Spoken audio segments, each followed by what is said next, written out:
Something I want to talk about from Peacemaker Season 2, Episode 7, that seems to have a lot of people kind of talking about on the internet. And spoiler alert for the episode, there is only one more episode after this, and we may get an explanation for this quite soon. But it seems like people are going with the narrative that the two vigilantes that were the exact same person, one liked our vigilante from the DCU liked Peacemaker, while the Earth X vigilante did not like Peacemaker. It seems to be people are kind of going with this thing that what if they switched places, that the vigilante that we know and love actually stayed in Earth X, while the vigilante we met from Earth X is actually the one that comes in to the DCU. Now, there's a few things that has kind of debunked that. One being the fact that on the subtitles, and of course people were saying like they could just be a bait and switch, but on the subtitles it says like Vigilante 1, which is assumed to be throughout the show is Vigilante that we know was the one that goes through, and Vigilante 2, as the subtitles say, is the one that closes the door, being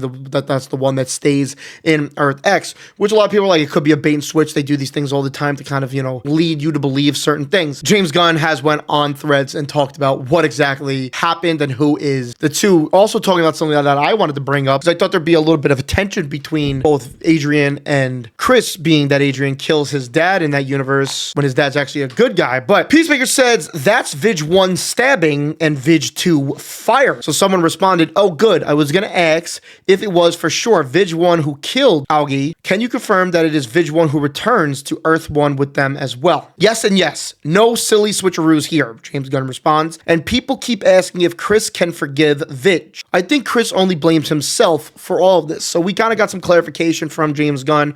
Of course, you could still go with the narrative that he's just saying what he wants to kind of have people believe certain things until, it happens. Also, you think plans could change. Maybe there's a better story if they change it on later. They even do a season 3, because there's a rumor that they're not. It is quite interesting where they're going with this. I am firmly believing that Vigilante that we know and love is coming back to the DCU, while the other Vigilante is going to stay at Earth X, and there is no switcheroo. I was also under the assumption that there would be some type of turmoil between both Adrian and Chris, but I also wondered if now maybe James Gunn saying that means that Chris might have some type of love for Vigilante. In a weird way, could Chris switch it around where he's actually thankful, or maybe not thankful, but he sees how much Vigilante actually cares for him, even though, we know for so long Vigilante does care for him, and there's a lot of evidence for that, but he actually sees, like, he could twist it in some way, maybe, but, I was under the assumption there'd be some type of turmoil where Peacemaker would always hate Vigilante for killing his dad from Earth X, because his dad from Earth X is a good guy, but it seems James Gunn has confirmed that is not the case, and nobody has been switched around. But let me know what you think of this down below. Where are they going to take the finale for Peacemaker?